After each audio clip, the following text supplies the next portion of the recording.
Tonight on Q2, a weekend homicide filled with mystery. The suspect still on the loose as two communities remember the victim found dead in an alleyway. And people that know him know that he would never hurt a soul. Plus a new nest for pets. We're going to continue to grow and expand. We just need something different, something bigger. A Billings veterinarian will soon be opening a clinic in the Bird District. And the patent project. It's okay not to be okay.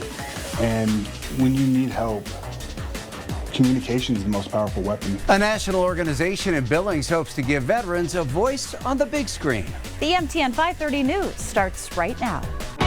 From Montana's news leader, this is the MTN 530 News. Good evening and thanks for starting your week with us. I'm Andrea Lutz. And I'm Russ Riesinger. Tonight, new details are emerging in a weekend homicide investigation in Billings after a man was found stabbed to death on the city's south side. Well, police identified the victim as 51-year-old Keith Breckenridge, a former Hardin volunteer firefighter who recently moved to Billings. He was found in an alley near Adams Street and Roosevelt Avenue. Our Charlie Klepp spoke with those who knew him and has the latest on where the investigation stands. Something happened that shouldn't have happened, and he was in the wrong place at the wrong time. For friends and family, it still doesn't feel real. It's just a shock and really sad. As they struggle to come to terms with the reality that 51-year-old Keith Breckenridge was killed after an apparent stabbing Friday night. Neighbors reported hearing commotion a little after 10 p.m. when police arrived in this alley in the south side and discovered his body. The guy didn't have an enemy in this world. Breckenridge's brother-in-law and friend Rod Kraft says the death has filled his family with questions. When the stomach ache subsides, then you get angry and you ask why. Kraft says it's been a devastating few days for his family, filled with many nieces and nephews that all loved their uncle. I know we hear it all the time. He didn't deserve it, but frankly, he didn't deserve it. I still can't believe it. It's surreal. Meanwhile, former friends and hardened classmates of Breckenridge have also been left in shock. Why? He's never hurt anyone. He helps everyone. Breckenridge served for years on the Hardin Volunteer Fire Department before retiring a few years ago and moving to Billings. He was a great, loving soul, would do anything for anyone. It's just one of the reasons many questions, including who's involved in the crime, still remain. There's reason to believe that the injuries didn't occur there, but that's where he passed away.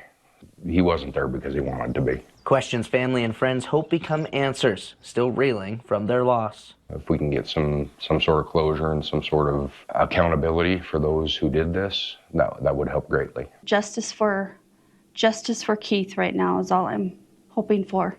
In Billings, Charlie Klepp, MTN News. Tonight, we're learning from the victim of a road rage incident that led to the Saturday night standoff from the top of a roof at a home in Billings. Jonathan Martinez says it happened as his family was on their way home to Lewis Avenue at around 8:30 that night. He says a car was following them too close and then followed the family all the way to their driveway. He says then a woman got out and threatened his wife and two kids with a gun. Martinez says he tried to de-escalate the situation, which thankfully ended when the woman fled.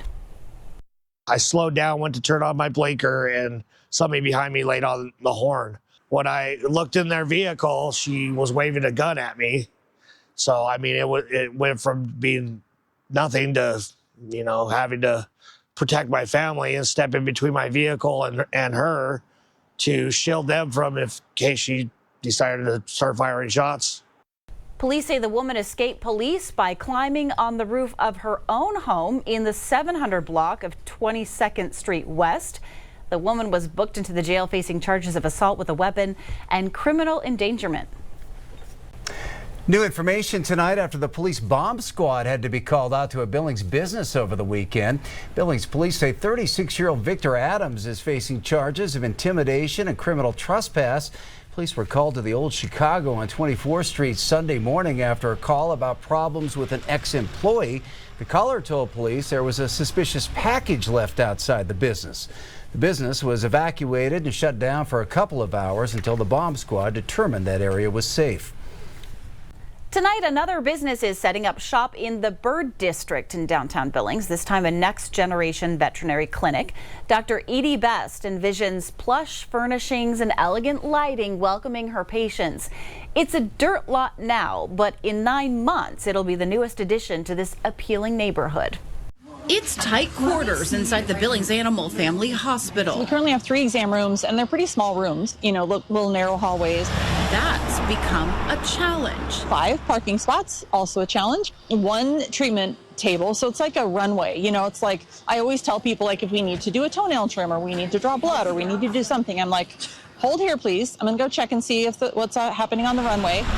But a few blocks away, there's room to grow. We just got cramped. Bright yellow construction trucks now line a prominent corner lot of First Avenue North, ready to get to work in the heart of the Bird District. So I wanted to stay downtown. That was important to me. Dr. Edie Betts says their North 27th Street location has served the community for decades, but it's time to upgrade. And probably for 10 plus years, I've been looking at properties and just nothing felt right. Construction has already begun. Crews tearing down light poles and pulling up asphalt.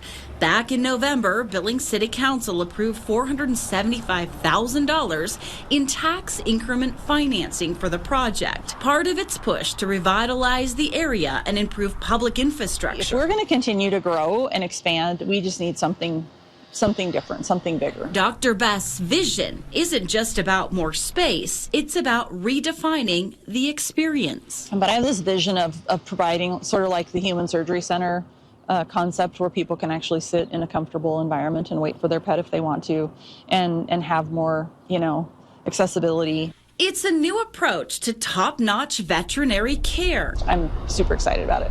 In a district focused on renewal and growth. My patients deserve it. My clients deserve it. My team deserves it, because they've been working in these cramped little walls, you know, a long time too. So I'm super excited about it.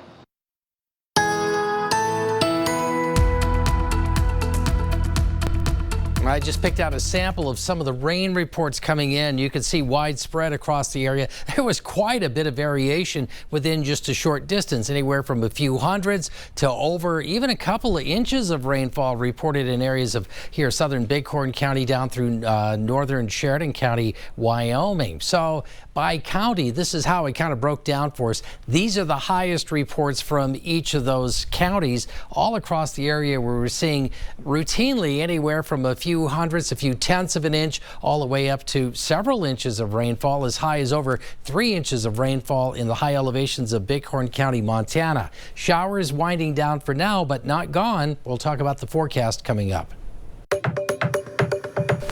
If you're traveling to Bozeman tomorrow, you'll want to prepare for some delays. The Montana Department of Transportation plans to remove a large rock near the Bozeman Pass. Blasting will close Interstate 90 between Bozeman and Livingston at times beginning at 9:30 tomorrow morning, lasting until 3:30 in the afternoon. The Highway 10 frontage road will also be closed for work. Officials say the road closures will only last for 30 minutes at a time, but you should plan for delays for up to an hour.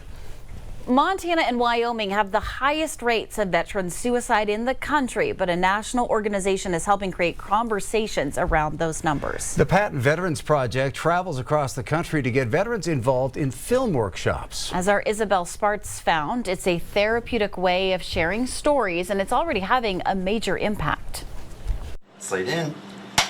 When you've lived through the unthinkable, sometimes words just aren't enough. Montana has some of the highest depression rates amongst veterans and amongst just his regular population. Retired Army veteran William Watson knows that weight, and as a behavioral counselor, his sense of service has evolved. 20 years in the Army, selfless service is something that I've kind of picked up on, and now it's like, I can still do that. I can still be of service. It's why he and 12 other local military veterans gathered at MSU Billings over the weekend for a unique mission. One without a uniform, but still with plenty of courage. I have not done anything like this before. All of us are dealing with issues, and it allows us the place to communicate like how we deal with it, how we see the world. The Patton Veterans Project I Was There film workshop travels across the region and helps participants turn raw emotion into art. Each group discusses personal personal stories and ideas. By the end of the weekend, they'll have created short films aimed at addressing those difficult topics. When I was thinking of the idea of the film, that's really the idea that I was thinking about. It's okay not to be okay. And when you need help, communication is the most powerful weapon. How can I help you? It's been freeing, just due to the fact that you're not going through a lot of this stuff alone. The project brings a number of experienced filmmakers from across the country to bring these stories to life. I've never been in any film environment where you can kind of get that kind of truth out of someone in a 24-hour period. For Oscar-winning cinematographer Chris Unko, his 11-year involvement has created a perspective he never imagined he'd experience. You realize that you have this ladder to use it for someone else who's in a hole, who needs help, who needs something to grasp onto so that they can find and climb their way out of where they are. And that's the best thing that we do. These are films for healing, and the project has shown a lasting impact, both on and off the screen. I always like to say during these workshops, a film can't change your life, but a community can and always will. And for these veterans, they're rediscovering their voices and using them to lift others. It reignited the veteran community for me, and it's nice to have that connectivity with that network. It's okay to have emotions sometimes, and it's really good to express those. So reach out and get help. In Billings, Isabel Sparts, MTN News.